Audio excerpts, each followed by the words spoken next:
Yun oh, ito ay araw na ng Huwebes, July 17, 2025. Wow, fast forward na natin yung araw. Yung pinakahuling video ko nakarating na nga ako ng Canada. Tapos ngayon, nandito ako sa border ng Buffalo and ng Fort Erie sa Canada. Tatawid na naman tayo papunta ng Amerika, men, kasi magde-deliver tayo ng load sa Baltimore, Maryland. Iyan. So ang kargada natin ngayon ay main coat ang tawag. Ang may pintura to, men, parang masyadong matapang. Tapos dadalhin natin to sa, yun nga, Baltimore, yung pagawaan ng pintura, no? So, paano ba to? Tawid na tayo, men. Diyan banda, ang duty free, no? Tapos ano naman, clear na yung ating load. Chinek ko na kanina sa may website ng broker.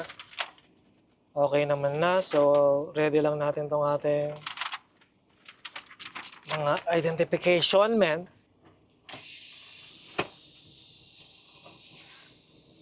Ayos na tayo.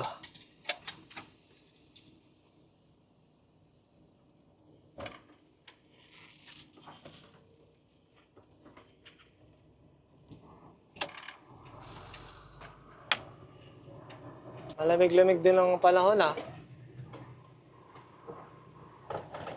Maluwag ang ano ngayon, kalsada. Wala masyadong tumatawid, men. Tahimik ang border.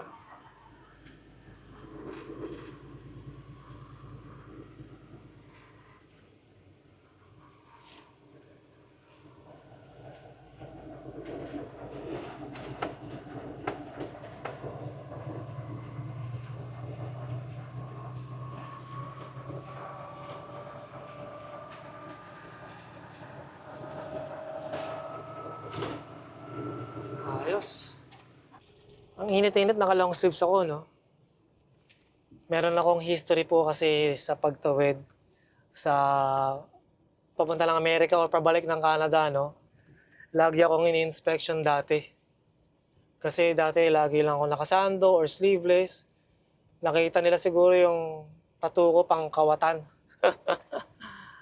Kaya lagi akong pinapatigil, pinapapark, tapos inspection na nila yung truck. Titignan nila kung merong mga kontrabando.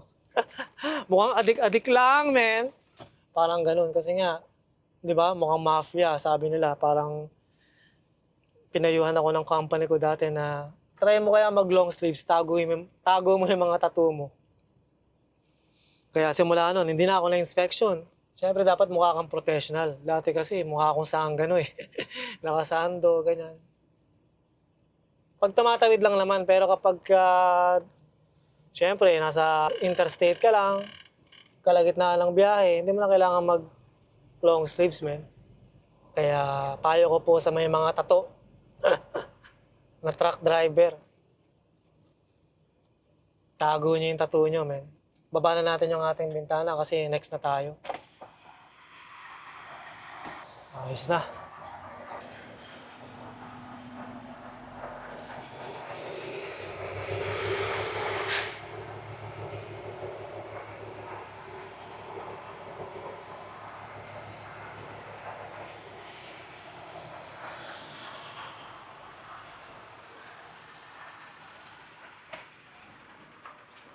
Good morning, officer. Good, how are you?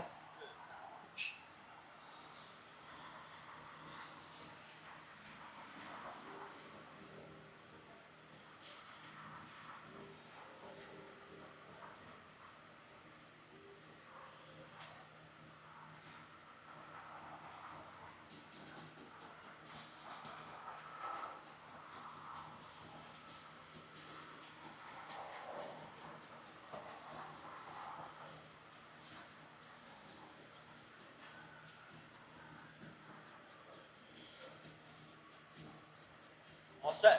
Thanks, officer. Have a good one. Thank you.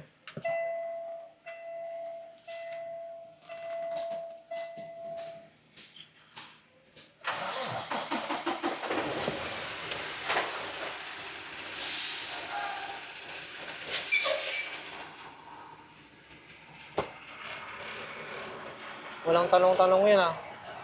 Tinatamad.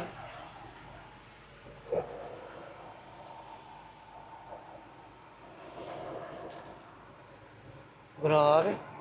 Naantok na ako ah. Anong oras ba? 11 o'clock na lang ang umaga. Or tanghali na ba ang tawag dito? 3:30 pa po ng madaling araw ako gising, no?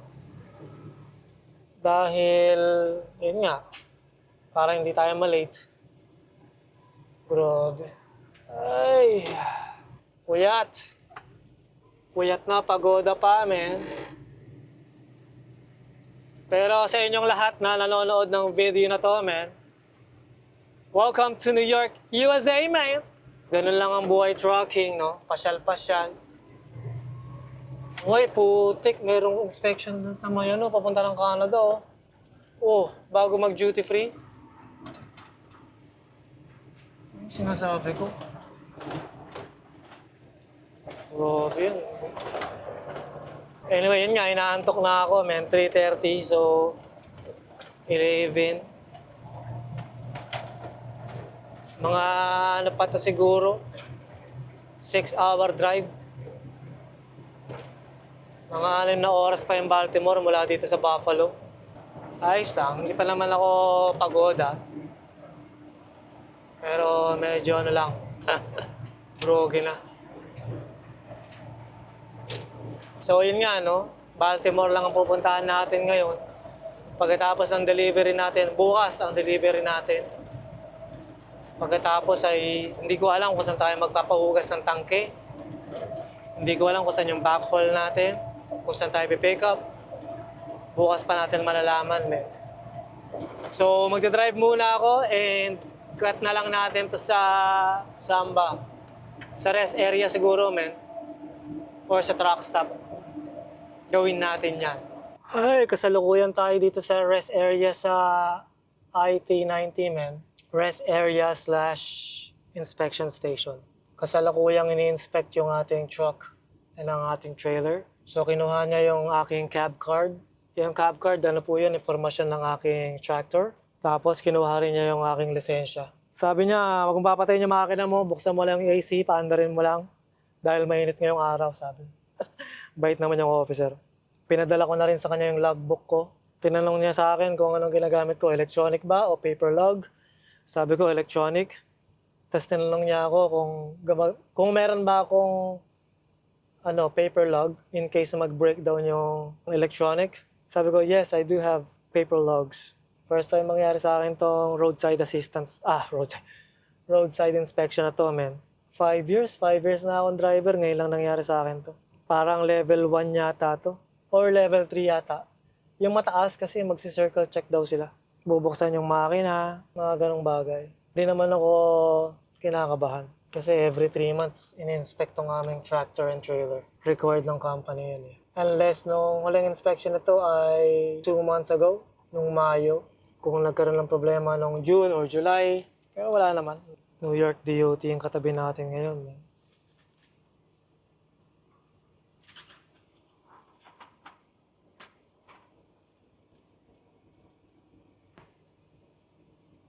Naantok na ako, men. 12:54 na. Mag-aalauna na ng tanghali. Bala ko sana sa rest area na to, matutulog ako eh. Pinol over naman tayo. Ayos lang. Siyempre, tinanong din pala niya kung ano yung produkto natin. Sabi ko, main coat, 49.50. Sabi niya, ano yun? Saan nila ginagamit yan? Sabi niya. Sabi ko, dadalhin ko sa company to na gumagawa ng pintura. So, hinahalo po nila yan paggawa ng pintura. First time nangyari talaga sa akin tong inspection na to ah. 5 years na ako nagda-drive, men. Ngayon lang nangyari tong roadside inspection. Hindi gumana yung drive-wise ko dito ah. Usually bypass, di ba? O kaya pull in unless close, wala eh. Hindi ko alam kasi galing ako sa US 63. Pero kung nag-90 siguro ako, wala, hindi ako mag-i-inspection ng ganito. Magkabila yung inspection nila yo. Southbound tsaka northbound. Pag mga DOT ah. Yun oh, northbound dyan, men. Inspection din.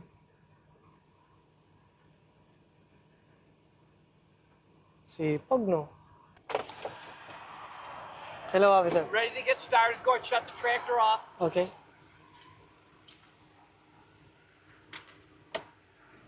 Okay. Turn the key to the on position without starting the tractor. Okay. Turn all your lights on. We're going to start with your lights. All right.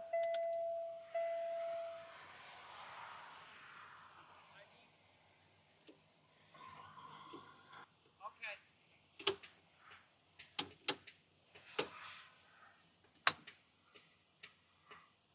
Leave your flashers on. Run the wipers and the solvent for me. Okay. Very good. Okay, tap the horn. City horn, highway horn, either one. Very good. Now I'm going to go to the back of the tractor. We're going to start with your four-way. Okay, officer. Shut your four-ways off.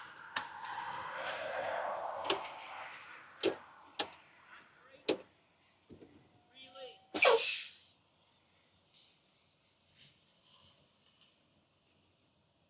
Start the truck, put it in reverse, looking for a backup light. Okay. Vacuum neutral. Shut it off. Leave all your lights on. Put your four-way flash in.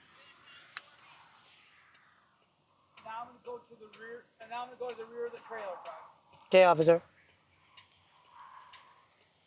Shut the four-ways off.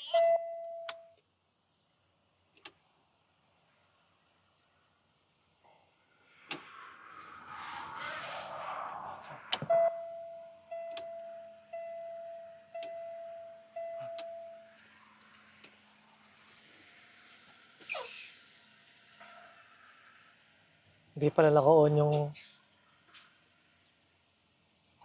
Hindi pala naka-on yung susi. Ayaw gumana lang turn signal. Can you jump out and open up the hood for me, please? Of course, officer. May I turn off my headlights? Yes, turn all your lights off. Thank you. Lights look good. Thank you. You're welcome. All right, hop up at the controls and fire the truck up. Okay, officer. Thank you. Mhm.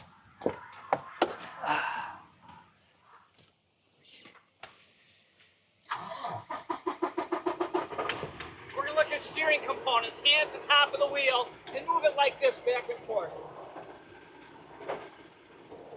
Okay, shut the truck off. Okay. Okay, now I'm just going to start here. I'm going to go down the side of the truck, up the other, and I'll end up right back here, okay? Okay, officer. Stay right at the controls for me. All right. You got your inspection decals that on your side window here? Yes, officer. Should I put Open it it up. We're going to take a look. right there? Very good. Okay. Looks good. When you get a chance, button up the hood. Yes. Start it up, put your air on, and then I'll go over the report with you and we'll get you on your way. Okay, officer. Alright. Thank you. Sure. Tapos rin. Ano kayang report ng gagawin nito? Open the door for me. Yes, officer. Thanks. There's your driver's license. Okay, thank you. You got. Let's set the park brake. Step down for me. One item I want to show you. Sorry. The truck and trailer are in great shape. All so right. that's attributed to you and the company, right? All right. Working for a safe company. Yes. QC, right? Okay. They just rebuilt the trailer. You saw that. It's a brand new axle and all new wheel end, brake Yeah. ends. So you got to have retroreflective material on these bars all the way across. Oh, And it's missing. a sticker. Yeah, it's that red The red DOT, and white? red and white DOT tape. Oh, Don't have to do it now. When you go back to a terminal, back to a shop, let them take care of it. okay, officer. No, it's not a point thing. It's not a safety thing. It's just got to be taken care of because I like these ones. Huh? that's correct. That's correct. Okay. All right. So that's the only thing. Required retroreflective material missing from across lower. This should be rear, R-E-A-R, rear Yes, yes. of tractor. Okay. Right, officer. Along mud flat bar line, and I'm showing you that. So at the end of the day, write it up on your post trip reflective material missing. Let the company take care of it. Continue your trip and talk to them at the shop. Okay. Okay, I officer. gave you your driver's license, right? Yes. it's All it. right. There's your registration and your shipping papers, and everything looks great. All right. All right, officer. And have a safe trip down to Baltimore. Thank you, right. I appreciate I'm gonna it. get the chalk blocks out, and you're good to go. Thank you. All right, you're What's your name, sir? I'm Inspector Murphy. It's right It's at the right- bottom there. All right, here, Yes, sir. Inspector Murphy. All right. All right, thank you. All right, Have enjoy, a good day. Enjoy that air conditioning. Thank you. All right, John. You Take too. care. Be safe. Thank you. Yun lang. Isang oras din yun ah. Pero ayos na. Meron akong problema dun ah. Nakakita siya ng isang problema, men. Wala raw sticker yung pinagkakabitan ng mud flap ko sa likod ng truck. Oh, itong mga to meron eh. Oh. Sabi naman niya, hindi naman daw out of service, hindi naman defect, continue to drive, and kapag nakarating ako sa terminal, tsaka ako palalagyan ng sticker. Sticker pa more! Anyway, walang problema. Si Pete at ang ating trailer, walang problema. 52 minutes din ako doon, men. Nakakain na sana ako ng tanghalian, ah. Ayos lang. Sige, cut natin to sa truck stop, men. Gawin natin yan.